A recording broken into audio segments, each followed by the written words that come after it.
Hello there, and today I'm going to give you a quick review of Ravenbound. So yeah, this is another third-person hack and slash. You jump, you got power attacks, you can stagger guys with power attacks, you slide, you got perfect blocks, and the combat is going to be the same.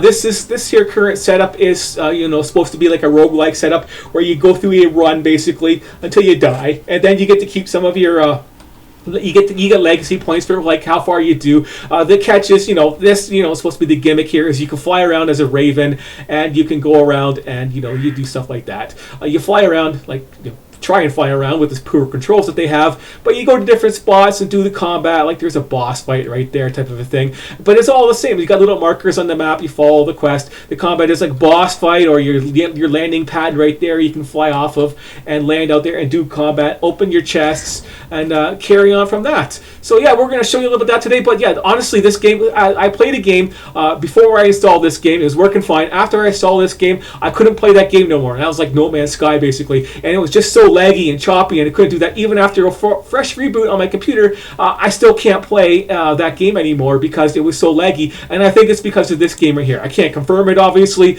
but that is my experience. I play a game before I install this game, I play that game after I install this game, and it's fucking, my whole computer is basically like, acts like I have a virus on it basically. It's basically like Windows 2.0 basically, fucking that kind of crap. To me it is. But yeah, this combat is basic. If you haven't done like, very much, the hack and slash combat in your perfect block type of stuff, this is a good game for you to try because like I can't recommend it, but this is a good game for you that you might like it because you might not be bored and you might want to test your skills out. But yeah, I wouldn't be paying very much for this game because the content is still, it looks like it's a lot, but it's flying around and it's like the same type of like 3 fights over again. Boss fights may be a little bit different. There's probably more going on with the story, but I can't, I don't have the patience to even bother trying at this game at this point because I see this stuff, I see the hack and slash, I see the same combat over and over again, and that's at the start of the game. You don't have any variety. It's just guys or little monsters to fight. It's that kind of stuff. So you can do your combat. Oh, you blocked it. I could jump up,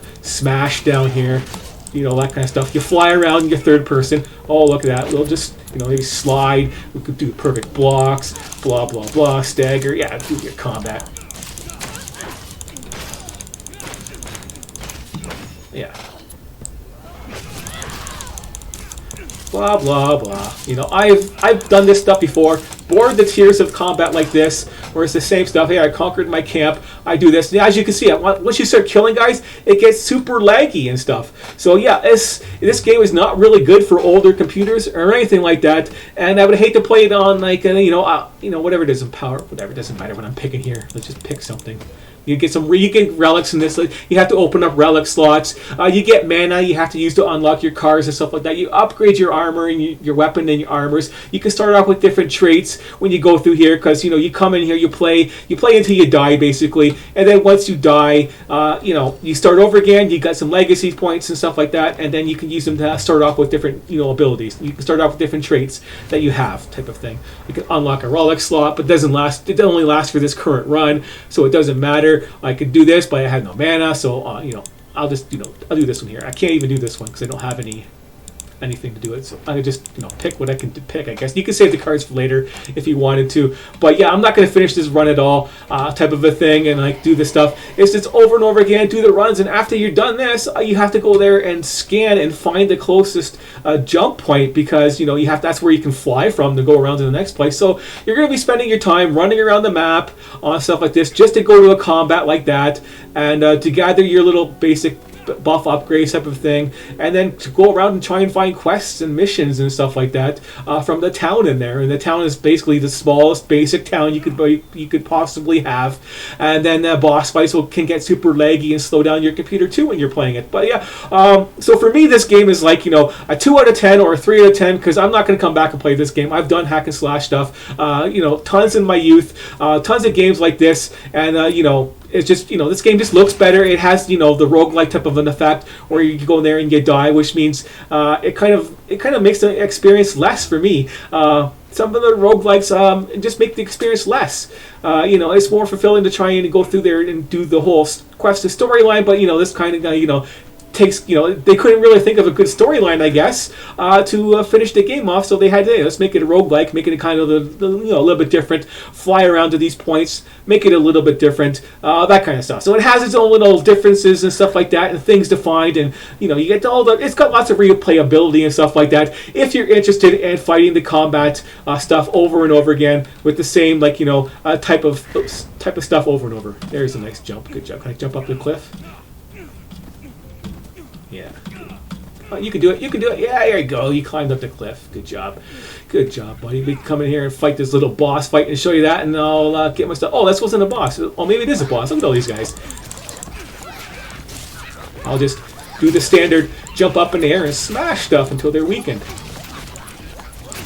Jump up and smash. Jump up and smash. Look at all these guys. So,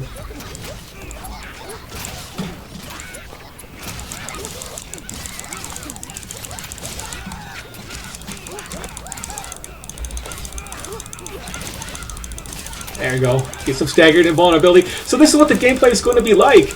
Do your perfect blocks and stuff. I'm just gonna spam my block button. Oh, I think I'm running out of shields. Oh, there we go. Your special little power up thing you got is up. There you go. You can use that. At least it's running a little bit better today, because before I try and use this, it's like totally laggy as hell when I try and use that. Get some different colored fragments. Let's activate them and see what we get for a reward. And yeah, I got a weapon upgrade. Well, it's not even an upgrade. Like, this one is weaker than my current weapon. So that was awesome. Thanks for that. Yeah, you gain focus 40% faster. Yeah, whatever. And a little bit of an armor upgrade. There, we can take that. I can't activate it, so I'll just leave it in my inventory for now. And hopefully I get something for mana, maybe out of the chest. That's what you got. That's what the game is like. So there you go. You got your thing on reveal. Yeah, that's probably a good one. Yeah, lost relics, getting you money. Whatever this is. What does this one do? Not enough mana. Unlock. Okay, just gives you a random new card. Okay, whatever. Anyways, there you have it. This is what this game is like. For me, it's not worth anything to play again. It has its stuff. You can do hack and slash and fly around, like I showed you. And then you got to follow the storyline. You can get good at it. I'm far from good. I'm just jumping around, smashing stuff. This reminds me of like how cheap and crappy I was at like Mortal Kombat when it was in the arcades. That's how old I am. Yeah, playing that stuff in the arcades. I used Kano, and I had just jump and do our jump kick, and then my best friend, who was awesome at all the combos, can't defeat me. Because I'm like a cheap fucker. But yeah, that's what this game is like. Just jump up, hack and slash, blah blah. It gets, you know, this is old and boring for me. If you play these games to death, don't bother with it. But if you haven't done it and you're looking for a newer game, this is probably one of the better ones of the new games for something to do because of the roguelike aspect. It's a little bit different, and you can have some stuff. But you're going to be bored to tears running around trying to find, like, you know, where is it? Like 200. Is that one closer? 225 feet away. So yeah, I'm going to have to run over to here and try and find the jump off point, which is way up on top of that cliff over there. So I have to run all the way across the map, unless there's some way I can gain my flight form to fly around fast. But yeah, this would bore the crap out of me, running all over there. You know, after your 5 minutes of running around trying to get to another point where you can fly to do this stuff for whatever reason, it gets that old. So yeah, do with this as you will. For me, this game is like a 2 or a 3 out of 10 for me. But yeah, just take my ratings with a grain of salt, because, you know, I've done this stuff so many times before. I don't want to bother with it again. It is just, I showed you the pros and the cons, and yeah, here's another con. Here's another combat of 3 guys. Let's go in there and just, you know, do the basic stuff. Yeah, blah blah blah. Kill me off so you can show you the end of the game here type thing. We'll just let myself die. We'll show them die. Come on, let me die. And then you can show you the end, you know, you do the run again, you get some legacy points. Like I did a little bit of stuff, right? So yeah, there you go, you die, you fly away, your vessel has died, play again, type of thing. Only killed like 6 guys. And we go. Legacy points. There you go. I didn't even gain a legacy level on that. So you do that, you gain some levels at the start, but then later on you get nothing, and you start upgrading with your skill trees, you know, in the shape of a raven. So yeah, you get what's this last skill? Let's see what that one is. Whenever you kill a boss, gain 2 mana, and that's the last skill in this game. Yeah. I don't. If I see the last skill, I see that, and that's just a huge disappointment. And I'm so thankful that I'm not into these type of games anymore, and I'm not going to go through here and play it because if that's what I have to look forward to, yeah, it's not much to look forward to. And then maybe the game crashed. No, it's just really laggy going into this menu. But anyways, that's the end for my review. So yeah, hopefully you got a good look and an honest review of this. And thanks for watching. And stay tuned for more honest, looks at games. No paid advertising content and all that kind of bullshit. And I will see you later.